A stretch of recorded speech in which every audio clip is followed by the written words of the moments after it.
Shalom Ubrachá.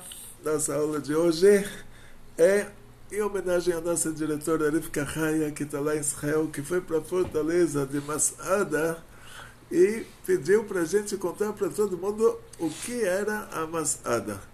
Estamos aqui, contamos com a ilustre presença do nosso marceneiro de imóveis de luxo, o senhor Marcos do Cauã, que é o filho do senhor Marcos, do nosso responsável pelos aplicativos, Shalom, shalom.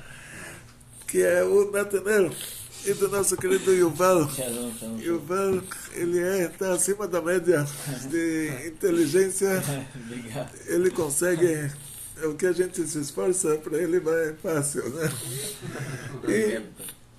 E a Rivka Haya teve uma grande surpresa. A filha recebeu a herança do pai, né, do marido anterior da Rivka Haya, que faleceu. A filha recebeu a indenização, o seguro, a herança. Convidou a mãe e o Hillel, a mãe, a Rivka Haya. Então a Carilei, né, convidou a Rivka Haya e o Hillel para viajar com ela para Israel. E eu, graças a Deus, aí eu abri mão imediatamente. Eu falei: olha, se a sua filha está te levando, fosse outra pessoa, eu não ia abrir mão. Eu falei: não, preciso da Rivka Haya aqui. Esse lugar só existe por causa da Rivka Haya. Mas sendo que a filha convidou, aí com a filha já não concordo. A Carilei para mim é a autoridade. Binei Noach do Pantanal. E a Carilei daqui a pouco vai vender os aviões lá no Pantanal. Eles têm aviões de inseticida. Vamos vender os aviões, vamos mudar para São Paulo. O marido dela vai trabalhar, se Deus quiser, aqui no Campo de Marte, em Congonha. A gente já encontra um avião para ele pilotar. Já resolve o problema. Se Deus quiser, queremos a Carilei também aqui do nosso lado. E a nossa diretora, hoje, a filha dela levou ela para Masada. O que é a Masada? Os árabes, os Tzalahadin, os árabes do ano 600, que conquistaram a Terra Santa, eles mantiveram os nomes dos lugares. Tinha um lugar que era Metsudah. Metsudah em hebraico quer dizer fortaleza. Eles chegaram lá, eles perguntam como chama o lugar, eles, no sotaque árabe deles, eles mantiveram o nome do lugar. Então a gente sabe que aquelas cidades antigas como Hebron, eles construíram em cima do túmulo dos patriarcas, construíram a mesquita, túmulo de Yosef. Os lugares onde os árabes chegaram, a gente confia que eles mantiveram os nomes dos lugares. Então a Metsudah, eles falaram assim, com o sotaque deles ficou Masada. No lugar de falar Tsu, ele fala Su. Então é Masada. Então não tem a ver com massa, tá? Não tem a ver com pizzaria, massa, nada. É Metsudah, em hebraico é fortaleza, e Masada é o árabe tentando falar a palavra Metsudah. Assim que ficou. E a história da Masada é uma história muito interessante. O Beit HaMikdash foi destruído. O Rabbi Akiva, ele viveu naquela época da destruição do Beit HaMikdash. O Rabbi Akiva foi o professor do Rabbi Shimon Bar Yochai. O Rabbi Akiva foi um grande tzadik. Nós sabemos que quando o Mashiach chegar, e o Rambam fala que tudo que vai acontecer a gente só vai entender, só vai conseguir compreender o que a gente tentava deduzir antes, na hora que começar a acontecer. E uma dessas coisas é a Geulah. O Rambam fala que não tem como entender o que vai acontecer na Geulah, a não ser que a gente esteja vivendo a época da Geulah, a não ser que a gente esteja vendo. Por exemplo, há 2000 anos atrás, todo mundo sabia que Mashiach vai ensinar Torá para o povo inteiro. E Moshe Rabbeinu, quando foi a entrega da Torá, os primeiros 2 mandamentos, Moshe Rabbeinu, o povo de Israel junto com Moshe Rabbeinu, eles ouviram de Hashem. e as almas saíram dos corpos, as pessoas faleceram e Hashem ressuscitou todo mundo de volta. Quer dizer, os primeiros 2 mandamentos que eles ouviram diretamente de Deus, as almas saíram do corpo e Deus ressuscitou eles de volta. Para o terceiro mandamento, quer dizer, os 10 mandamentos não foram falados em 5 minutos. Devia ter um intervalo grande entre um mandamento e outro. Ficaram lá o dia inteiro. Então eles tiveram tempo de ir para Moshe Rabbeinu e falar para Moshe Rabbeinu que, se puder, por favor, de Hashem, de Deus, não falar o terceiro mandamento, mas Moshe Rabbeinu, Hashem vai falar para Moshe Rabbeinu o terceiro mandamento e Moshe Rabbeinu vai repassar para a gente, inclusive o 4º mandamento, o 5º, 6º, 7º, 8º, 9º e 10º. Moshe pediu para Hashem concordou, e aí Hashem falava o mandamento para Moshe, Moshe falava para o povo, e milagrosamente o povo inteiro ouvia. Então, falaram que quando Mashiach chegar, Mashiach vai dar uma aula, o mundo inteiro vai ouvir. E ninguém conseguia imaginar como isso poderia acontecer, que realmente, no caso de Moshe Rabbeinu, foi um grande milagre. Mas será que Hashem vai fazer um milagre desses que Mashiach vai falar lá em Jerusalém, no Bet HaMikdash, e vão ouvir ele no Japão? E hoje já virou a coisa mais simples, mais banal, uma live no YouTube. Canal Mashiach. A coisa mais banal, qualquer pessoa, um caipira da roça, ele está lá carpintando, como fala, carpintando a roça? Capinando a roça, ele para um pouquinho com enxada, ele faz uma live no YouTube. Não é problema hoje. Então, por exemplo, nossos sábios falaram, você quer saber se você está na geração da Geulah, se Mashiach vai chegar na sua geração, um dos sinais que eles deram é que os rios, eles vão andar como óleo, eles vão andar devagar, você vai tentar pescar um peixe para um doente e não vai conseguir. O Rashi tentou decifrar esse sinal. Ele não conseguiu, porque o Rashi morava na Alemanha, Worms, né? Mas naquela época não era como hoje, tem França, Alemanha. Eram os povos lá, eram burgos, não sei, não tinha países demarcados, mas a região que ele morava hoje em dia, a cidade do Rashi está na Alemanha. Vamos. O túmulo do Rashi é na Alemanha. Aí, você vai, se tivessem 1000 alemães, cada um com um barril de tinta nanquim, jogassem no rio, em uma hora o rio ia estar limpo de novo. Não tinha como imaginar o rio Tietê. Nem que você tivesse um pesadelo no meio da noite, você não ia conseguir imaginar um rio que ele anda como óleo e você tenta pescar um peixe para um doente a tal ponto, quer dizer, nenhuma coisinha dessa você não consegue. Porque não tem vida no rio, o rio está morto. E muitos sinais que nossos sábios deram, a gente vê que realmente não tinha como calcular eles. Eles falaram, a prepotência vai ser muito grande.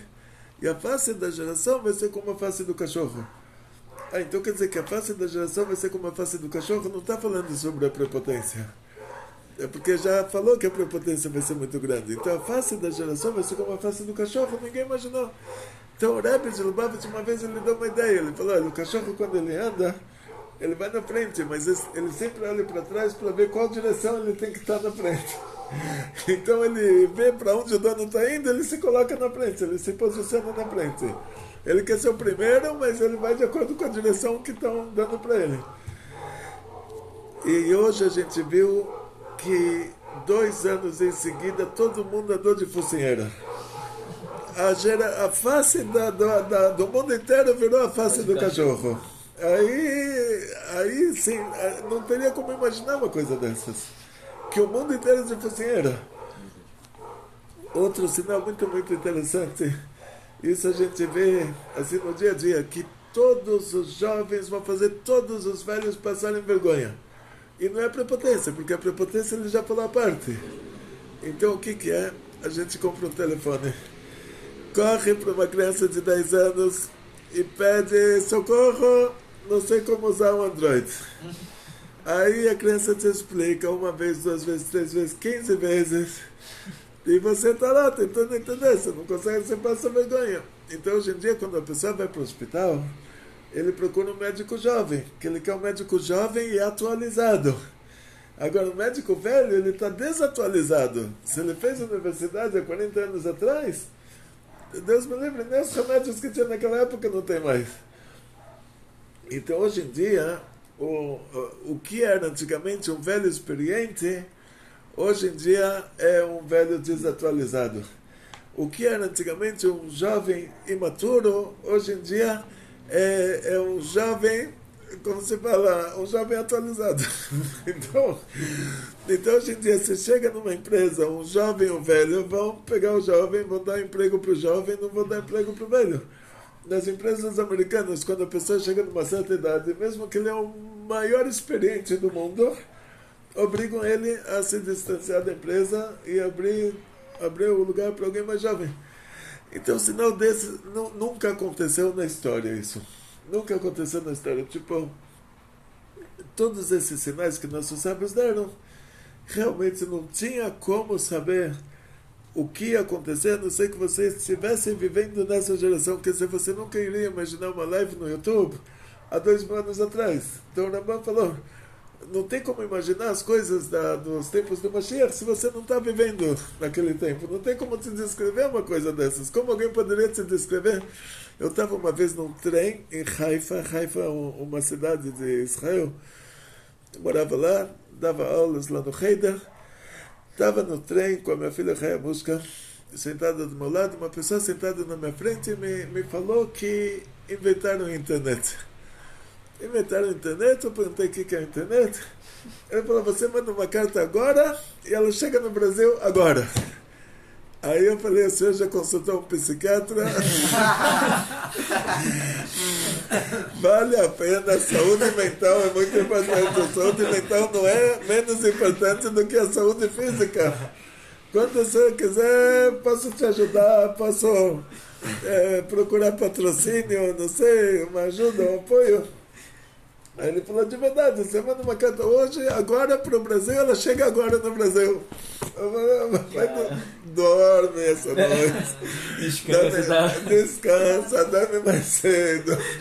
Acorda mais tarde. Cuida da sua saúde. Quer dizer, não tinha como, de uma maneira real, não tinha como acontecer uma coisa dessas. Meu pai me escreveu uma carta, levava 2 semanas para chegar. Eu escrevi a resposta, eu tinha que colocar selinho para avião, em francês, que essa carta tinha que ir de avião. Se eu não colocava esse selinho, ela ia de navio. E levava meses para chegar. Colocava o selinho, levava 2 semanas. Então meu pai me mandava uma carta, 2 semanas até a carta chegar lá em Israel, eu mandava a resposta, 2 semanas até a resposta chegar aqui. Quer dizer que uma vez por mês, dos 2 lados, a gente trocava umas ideias. E um telefonema de lá para cá era uma fortuna. Cada minuto, quem imaginaria uma coisa dessas? Um telegrama, você pagava por letra. Assim, um telegrama, nem tinha. Imaginar, um telegrama você mandava quando uma vez na vida a pessoa casou, você mandava um telegrama, parabéns. Nada mais do que isso. De qualquer maneira, o Mashiach, um dos assuntos do Mashiach, foi dito sobre o rei Davi, que ele era o Melech Mashiach. O que é Mashiach? A gente fala a palavra Mashiach.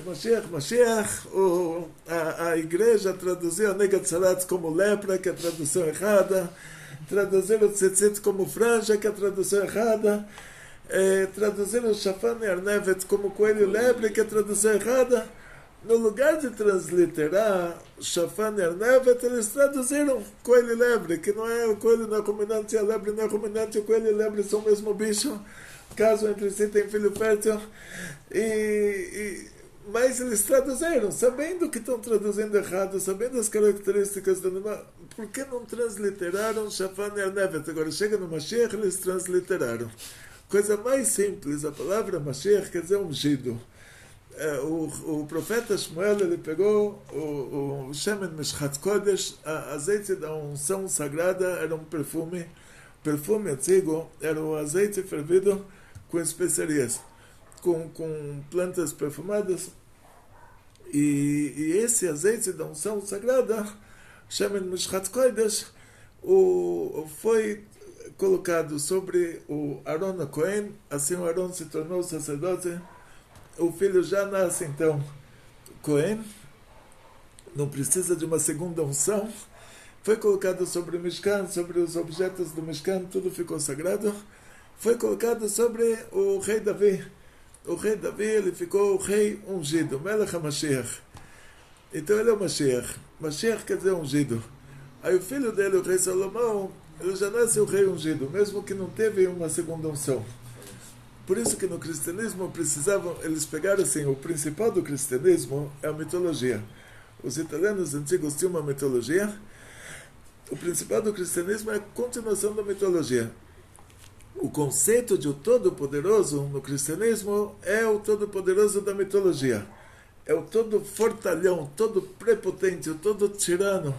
Então, Zeus, ele violentou a mulher do anfitrião no dia do casamento, quer dizer que ela era virgem casada, o anfitrião teve que dar sorrisinho ainda, e nasceu Hércules. O general grego, quando conquistou Israel, Alifonos, tem a história de Antíochos, Alifonos, que os generais gregos, eles faziam um decreto quando eles conquistavam uma cidade em Israel, toda virgem que se casar vai dormir com o general a primeira noite. A mulher tinha que ser virgem, se casar na noite de núpcias, no lugar de dormir com o noivo que ela se casou com ele vai ser violentada pelo general. Então, quer dizer, se ele conseguia fazer uma atrocidade dessas, ele era o Todo-Poderoso. Isso, na cultura grega, na cultura da mitologia, na religião grega, esse era o conceito de Todo-Poderoso. Quer dizer, ele pode fazer tudo o que ele quer, a ponto de violentar uma mulher na noite de núpcias. Então, aí eles colocaram lá que a Maria casou com José, mas a Maria era virgem. Então, o que quer dizer que era noite de núpcias? Porque no outro dia ela já não seria mais virgem. Mas aí Deus fez o filho com ela no lugar do José. Então, José não tinha nenhuma participação. Então, eles pegaram o conceito da mitologia, que o Todo-Poderoso é que o Zeus foi com a mulher do anfitrião na noite de núpcias e fez o Hércules. Então, Deus foi com a Maria na noite de núpcias e fez o JC. Pegaram o conceito de o Todo-Poderoso da mitologia. Aí, em segundo lugar, tinha que colocar o conceito da maior pessoa no judaísmo, o rei de Israel. Então, o conceito judaico já não dava mais para eles colocarem. Porque se o José já não teve participação nessa família, não, mas eles colocaram que o José era da tribo de Judá, e o José era um descendente do rei Davi. Então você está sabendo que para ser o Mashiach tem que ser filho do rei Davi. Então por que transliteraram o Messias? Por que não escreveram ungido? Que eles querem ocultar toda a história, porque eles têm a mitologia deles. Então o conceito de Todo-Poderoso lá é o conceito mitológico, que a Maria tinha que ser virgem e tinha que estar casada. Então era noite de núpcias, porque se fosse de manhã já não seria mais virgem. Então a Maria tinha que estar em noite de núpcias e no lugar de ter relação com o marido, teve relação com Deus. Então eles tinham que colocar isso em primeiro lugar. E até hoje eles clamam e reclamam, e esse é o lema deles, que ela era virgem, e quem fez o filho com ela foi Deus. Então quer dizer que isso já exclui ele mesmo que o José fosse filho do filho. Quer dizer, a gente não precisa verificar o José, só tinha que verificar o José se o José fosse o pai. Como não é? Como não é, então agora se fosse, a gente teria que verificar se tem a ver com a família do rei Davi de verdade. A outra coisa, outro sinal do Mashiach é que o Mashiach ele vai trazer todo o povo para Israel, Terra Santa, de acordo com as fronteiras da Torá, até o rio Nilos, até o rio Prates, e até, gente, então, estamos aqui, todo o nosso público, é que assim, estou concorrendo com um barulhinho lá fora, né? O barulhinho lá fora, todo mundo, então acho que eu vou sair lá fora, vou fazer um barulhinho, aí vocês vão ver. Então, de qualquer maneira, quando a gente fala sobre a Terra Santa, a Terra de Israel, são as fronteiras dela da Torá. quer dizer, até o rio Prates no Iraque, até o rio Nilo no Egito. Mashiach vai primeiro construir o templo sagrado de Jerusalém. Depois que ele construir o templo sagrado de Jerusalém, ele vai trazer todos os judeus para a terra de Israel. Então, primeiro constrói Beit HaMikdash. Depois ele traz todos os judeus para Israel. Na época do Mashiach, dizem todos os profetas, na época do Mashiach não vão haver mais guerras. Não vai mais ter guerra, vai ter paz. Então pega o JC. Na época dele o Beit HaMikdash foi destruído. Sinal contrário, todos os judeus se espalharam pelo mundo. Sinal contrário, não era filho do... Então, e filhos de Deus todo mundo é. Está escrito Shloshah Shutafim B'Adam. Tem que ter 3 sócios para que um homem, para que a criança possa existir. O pai entra com a parte branca, sem dizer que a mãe entra com o óvulo, o pai entra com a parte branca e Deus coloca a alma. Se Deus não coloca a alma, a criança não existe. Se o óvulo se desfaz, a mulher perde ele. Então, quer dizer, todo mundo é filho de Deus. Todo mundo. Você, eu. Se Deus não colocasse a alma, assim a Gemara fala, Shloshah Shutafim B'Adam. Todo casal é um trio. O homem entra com a parte dele, a mulher com a parte dela, e Deus coloca a alma. Se Deus não coloca a alma, não tem criança. Então o que acontece? Todos os profetas falaram que na época do Mashiach o lobo vai morar com o carneiro e um povo não vai levantar a espada contra o outro e eles vão transformar as suas espadas em arados e a partir da época dele os povos que fizeram 99,9% das guerras no mundo foram os cristãos. Hoje você vai lá, noticiário da Ucrânia, o repórter está lá na porta da igreja, tem todas as cruzes lá, noticiário da Rússia, tem lá todas as igrejas da Rússia, 2 países cristãos se matando. Agora, o que eles fizeram de guerra nesses últimos 1500 anos, Deus me livre, é um absurdo. Quer dizer, você chega na Indonésia, se fala o que se fala lá. A Indonésia era de Portugal, era da Holanda, a Angola, Moçambique, Índia. Aonde você chega, se fala uma língua europeia. Aqui no Brasil se fala português. Por que a gente está falando português e não tupi-guarani? Então o que eles fizeram com os índios aqui? E de qualquer maneira, vamos voltar para o assunto do Mashiach agora, que é o assunto do Rebbe Akiva com Bar Kokhba, com a Masada. É o seguinte: o rei Davi, que ele é o Melech Mashiach, foi o rei ungido. Então ele falou para o profeta, o Natan Hanavi falou para ele: eu moro num palácio de cedros e Deus está numa cabana, Deus está no Mishkan. O Mishkan era uma cabana que foi feita no deserto, templo móvel. Então eu quero construir para Hashem, construir para Deus um palácio, um Beit HaMikdash. Se eu estou num palácio, eu quero construir para Hashem um palácio. Então o profeta falou para ele: tudo que você fez até agora, Hashem te deu muito sucesso, Hashem te deu muita... Então, isso é uma missão muito grande, você construir um Beit HaMikdash.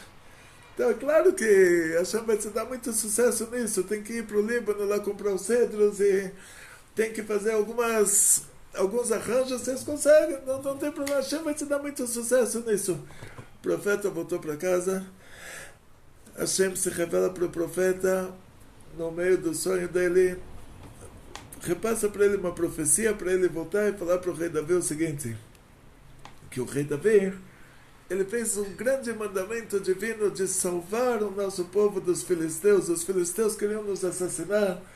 O rei Davi lutou contra os filisteus e salvou a nossa vida.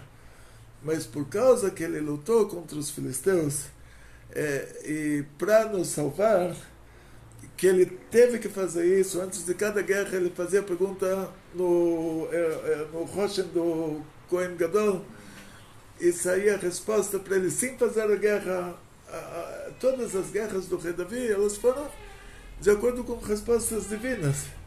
Então Hashem pediu para ele fazer as guerras, mas por causa que ele fez as guerras, Então o profeta falou a profecia de Hashem para ele, ele está com as mãos sujas de sangue. Mesmo que ele tinha que fazer isso, e se ele perguntasse de novo, Hashem ia fazer para ele de novo, ia falar, faz as guerras de novo. Quer dizer, tem um mandamento natural, não fica parado enquanto o sangue do seu irmão está derramando. Quer dizer, a gente tem que ajudar um judeu que está em dificuldade. E o rei Davi ele fez o mínimo que um rei devia fazer, de proteger o povo.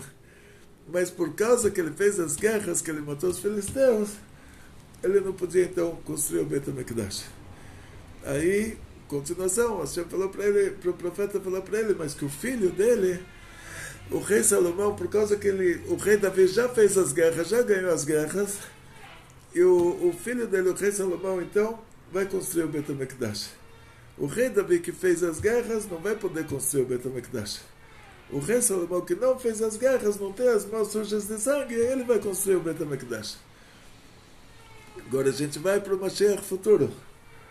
Está escrito que um dos sinais do Mashiach é que ele vai fazer as guerras de Hashem e vencer.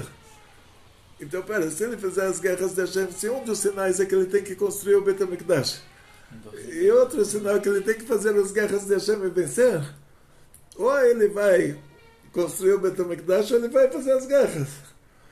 E aí aparece a história do Hizkiyahu, rei da Judeia. O Hizkiyahu, ele foi cercado pelo exército da Assíria. O Sanherib conquistou o mundo inteiro. O mundo antigo não era muito grande, era do Vale do Rio Indo até o Rio Nilo. O Sanherib, o rei da Assíria, conquistou o mundo inteiro. A Europa era a floresta amazônica, naquela época não tinha Roma, não tinha Grécia, a Ásia era a floresta amazônica, o mundo inteiro era floresta. A civilização só existia entre o Vale do Rio Indo e o Rio Nilo. E o Hizkiyahu, esse rei da Judeia, ele herdou o país do pai dele, o Ahaz, que era um grande idólatra. O Ahaz deixou a Judeia cheia de idolatrias. O templo sagrado de Jerusalém estava cheio de estátuas. E o Hizkiyahu, ele começou uma revolução cultural. As pessoas se reuniam na sinagoga, a sinagoga estava cheia de estátuas. Então, era assim, cada dia se rezava para uma estátua diferente. Aí ele fincou uma espada na porta de cada sinagoga. E ele falou assim, eu vou voltar e vou fazer provas. Quem não souber Torá, eu vou enfiar nele essa espada.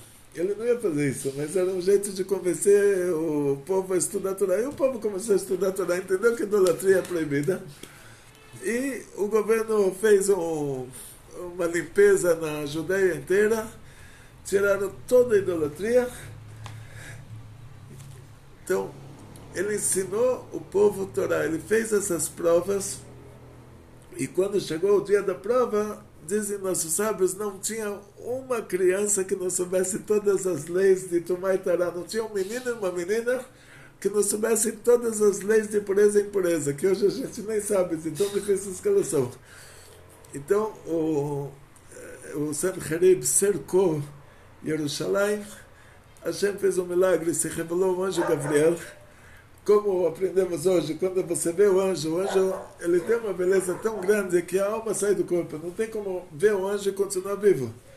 A não ser que o anjo ele se revista em uma forma material. Aí ele tem um filtro em relação a você. O anjo Gabriel se revelou do jeito que ele é lá em cima. As pessoas morreram lá. O exército do Sanherib inteiro morreram.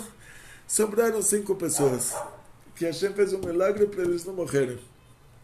O Sanherib, os 2 filhos dele, Adrimelech e Sheretzer, que eles sobraram porque eles seriam os tataravós de Ishmael e Avtalion, que eram os professores de Lele Shammai, que se converteram ao judaísmo, e o Nebuzaradan e Nebuchadnezzar, que seriam futuros rei e general da Babilônia, para eles verem o milagre e não destruírem o Beit HaMikdash quando chegar a época deles, que era a próxima geração.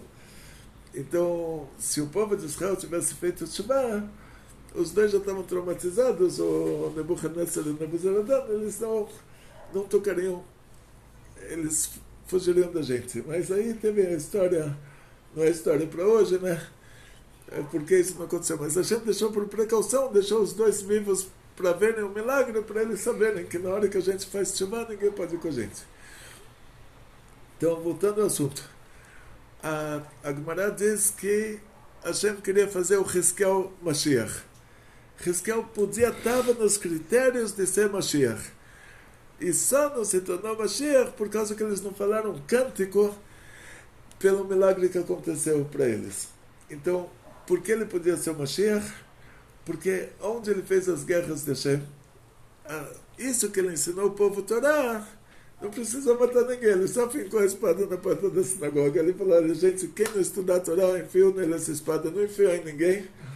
Mas isso que ele ensinou o povo Torá, lutou contra a idolatria, isso quer dizer que ele fez as guerras de Hashem. Quer dizer que o conceito de guerra não precisa ser uma guerra material. Pode ser um conceito como no rei Hizkiel, lutar contra as ideologias erradas, lutar contra as impurezas, mas não matar os filisteus. Tipo, imagina se na época do rei Davi os filisteus falassem, não, gente, a gente quer cumprir 7 mandamentos de Bnei Noach, aí o rei Davi não poderia fazer guerra com eles, né? Porque não teria mais motivo.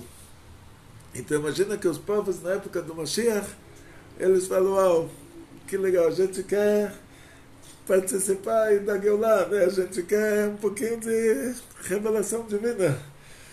Só que na época do Rebbe Akiva, os romanos eles estavam muito, muito fortes. E o Rebbe Akiva ele entendeu um conceito do Zohar que o Rabbi Shimon Bar Yochai escreveria depois, mas ele entendeu esse conceito antes do Rabbi Shimon Bar Yochai escrever. Pode ser que eles já tinham conversado sobre isso. Um assunto de duas pessoas que cada um deles vai ser chamado de Mashiach. O Mashiach ben David, que vai construir o Bet HaMikdash, vai trazer os judeus para a Terra Santa, e o Mashiach ben Yosef, que ele vai fazer as guerras. E esse que vai fazer as guerras não vai poder construir o Bet HaMikdash. Esse que vai construir o Bet HaMikdash não vai poder fazer as guerras. Então o que vai acontecer? Esse que faz as guerras, no final das guerras ele morre, e aí vem esse que vai construir o Bet HaMikdash. O Bar Kokhba, ele era um cara muito forte. Ele era um psicopata de guerra. Sabe esses generais psicopatas, assim, tipo o general da Rússia, o general da Ucrânia, coisas assim, o cara só pensa a guerra o tempo todo. É tipo o Putin da vida, vamos dizer assim. Dá um exemplo. O Putin é um psicopata. Eu não sei se o consulado da Rússia está ouvindo nossa aula. Mas o Putin é um psicopata, né? Ninguém discute. Não conheço o psiquiatra dele, nada. E eu próprio não sou psiquiatra. Não estudei psiquiatria. E não é agora com 63 anos que eu vou procurar a faculdade de psiquiatria, mas é claro, para todo mundo. Mas qualquer leigo, ele está vendo. Essa pessoa entrou na Ucrânia, foi assassinar, está assassinando, e não para. Então é um psicopata, porque uma pessoa normal já teria entendido. Então o Bar Kokhba, ele estava nesse modelo de pessoa. Ele foi lutar contra os romanos eram 10 vezes maiores do que nós. Os romanos eram os Estados Unidos da época. E o Bar Kokhba fez uma revolução, e no começo ele começou ganhando. Até os romanos terem tempo de trazer o exército romano de todos os países do Império Romano, o que os romanos tinham lá em Israel, o Bar Kokhba conseguiu destruir. E o Rabbi Akiva viu nisso sinais. Ele falou, provavelmente já se passaram 70 anos da destruição do Bet HaMikdash, o exílio da Babilônia foi 70 anos, então agora o Bar Kokhba está dando sinais de que ele é esse Mashiach ben Yosef, esse Mashiach que ele luta contra os inimigos, e no final ele morre, E aí chega o Mashiach ben David. Então Rabbi Akiva achou que o Bar Kokhba era Mashiach. Mas qual Mashiach? Ele está vendo que ele não é Mashiach. Ele está vendo que ele está fazendo as guerras e não vai ser ele que vai construir o Beit HaMikdash. Mas o Rabbi Akiva pegou esse conceito, que futuramente o Zohar traria esse conceito, de Mashiach ben Yosef. Continuação.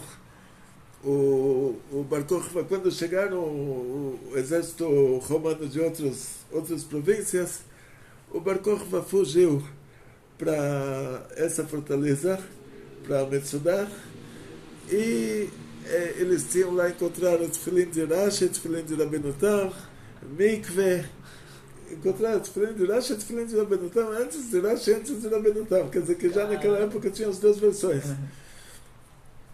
Então você vê que eles eram judeus praticantes, tinha Mikve, tinha tefilim de Rashi, tefilim de Rabbeinu Tam. O que aconteceu na prática?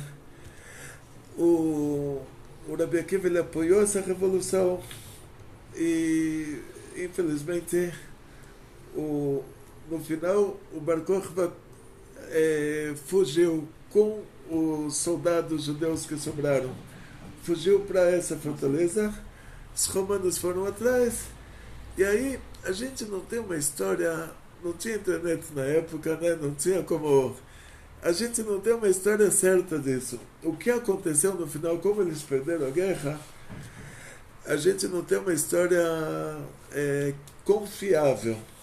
Mas tinha o repórter do Império Romano, do Exército Romano, chamava Flávio Josefos.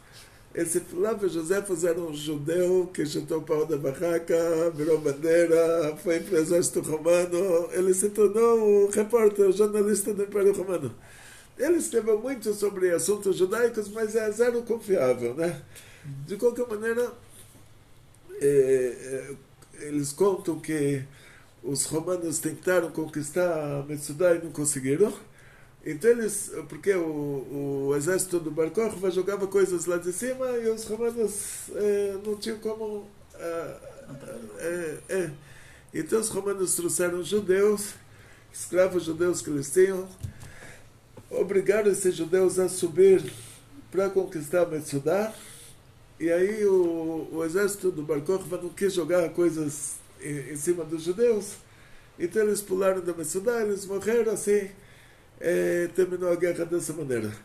Não tem como comprovar essa história, mas o que a gente sabe é que lá era a Metsudah, lá era a fortaleza do Bar Kokhba. Então, eu pessoalmente, uma vez pediram para fazer um bar mitzvah de um menino, ele veio da América especialmente para fazer bar mitzvah na Metsudah, queria fazer lá em cima, na Masada. E vieram para Yeshiva, chamaram a gente, eu estava estudando em Kfar Chabad, 1978 isso. E eu queria muito dar um passeio, assim, conhecer esses lugares. Aí pediram 10 meninos de Yeshiva e eu fui com o Sefer Torah para subir na Masada, e a gente ia ler o Sefer Torah, o menino ia fazer o bar mitzvah lá e eu subi com o Sefer Torah. E isso é um dos traumas da minha vida. Eu não tinha a força que 2000 anos atrás eles tinham, né? E para escalar a Metsudah, eu com o Sefer Torah, então cheguei lá em cima, eu falei, não quero mais passear, quero estudar Torá, na Yeshiva, não quero mais ir para nenhum passeio. Depois para descer foi mais fácil. Mas aí fizemos o bar mitzvah do menino lá em cima, eu lia para deixar para eles, e dançamos, e eu saí de lá, falei, olha, Hashem, muito obrigado, que eu não preciso mais voltar para esse lugar, nunca mais voltei para lá. Tá bom. Já vi, tá bom, nunca mais voltei, já fiz as minhas rezas lá, já levei o que tinha que levar, nunca mais voltei para lá. Mas assim... esses pontos turísticos de história judaica é muito legal. A gente tem uma curiosidade, mas o que a gente tem que se lembrar é que hoje nós estamos fazendo a história judaica. Hoje a história judaica somos nós. Eles eram a história judaica de 2000 anos atrás. Mas hoje nós estamos fazendo a história judaica. Nós vamos trazer a Geulah, nós vamos participar da Geulah, nós somos a geração da Geulah. Então acho que não tem necessidade mais de... A gente tem que agora não viver o passado, mas construir o futuro. Então, muito parabéns para nossa diretora, para Carilei, para a filha que levou a mãe para lá e levou o Hillel para lá. E parabéns para vocês e que daqui para frente vocês já façam turismo em lugares judaicos religiosos, em lugares onde tem lá pessoas vivas, e já vamos nos focar já na construção. O que foi destruído já foi destruído. Vamos nos focar agora no que dá para construir. Então, muito sucesso para todos vocês que participaram da nossa aula.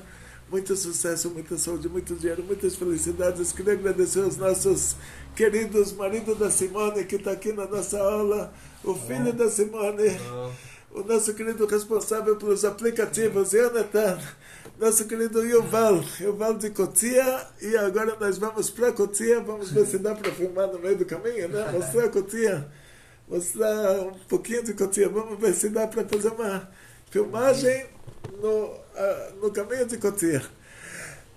Nosso passeio aqui para construir o judaísmo no Brasil. Imagina a pessoa lá em Matsada, ele está falando, uau, gente, olha, quantos milhares de quilômetros daqui tem um grupinho aí que vai falar, chamar Israel em Cotia, vai rezar Ma'ariv em Cotia hoje, rezar Vit em Cotia, uau, para eles isso imagina, lugar tão distante, tem judeus lá, Derech Hagav, eu estava na casa do Anhanguera, aqui em Santana do Parnaíba, e tinha lá especialista em bandeirantes. Especialista em bandeirantes, na hora que ele me viu, estava com o Rabbi Zusha Weichmann, ele viu a gente de kipa preta, barba, ele perguntou, uau, vocês são judeus? Aí eu falei, cara, você é muito inteligente. Todo mundo acha que a gente é muçulmano por causa da kippah e da barba, e você sabe que a gente é judeu, você é muito inteligente, você é muito estudado, muito estudioso. Ele era um especialista em bandeirantes. Ele me falou, saiba que todos os bandeirantes de Minas Gerais, mas todos, 100%, eles eram judeus. Então, quer dizer, tem muita gente nessa região que eles se despertam para o judaísmo e eles não sabem por quê. É porque no futuro, quando tiver a Geulah, eles vão descobrir que todos os bandeirantes de Minas Gerais eram judeus, inclusive os tataravós deles. Esse é o detalhe importante. Gente, muito obrigado novamente para todos que participaram da nossa aula. E muito sucesso, muita saúde, muito dinheiro, muitas felicidades. E Quem ainda não baixou o app do o aplicativo! Por favor, faz a propaganda. Mostra aí, por favor. Quem ainda não baixou. Explica para iOS também como fazer. Isso, quem ainda não baixou o app do Rabino, tá? Pode ir lá no Play Store e buscar por Rabino Gloiber, tá? Buscando no Play Store vão encontrar o app do Rabino e podem baixar para acompanhar lá a Parashá da semana, os vídeos do YouTube, também os estudos do Rabino que são publicados no YouTube, no TikTok, Instagram. Lá vocês vão ter uma aba, né, de acesso a essas... Isso. Tá? Quem não baixou ainda pode baixar, buscar no Play Store e... enfim, baixem que o app tá muito bom, tá? E tem estudos lá que vai ser bom proveito para cada um de vocês. Agradeço ao Moshe que fez o app. Isso, o Moshe. A gente agradece também ao Moshe, tá? Que criou o app, que se empenhou em criar um app aí com os conteúdos do Rabino para auxiliar os estudos de cada um de vocês. Oba, muito obrigado. Muito obrigado para os construtores do nosso segundo piso, para o marido da Simone e para o filho da Simone. Muito obrigado para o Yuval pela sua presença. E muito obrigado para todos vocês que estava rebaixado lá para o comercial. Muito obrigado para todos vocês que acompanham as nossas aulas. Muito sucesso, muita saúde, muito dinheiro, muitas felicidades, muita alegria. Bekolto.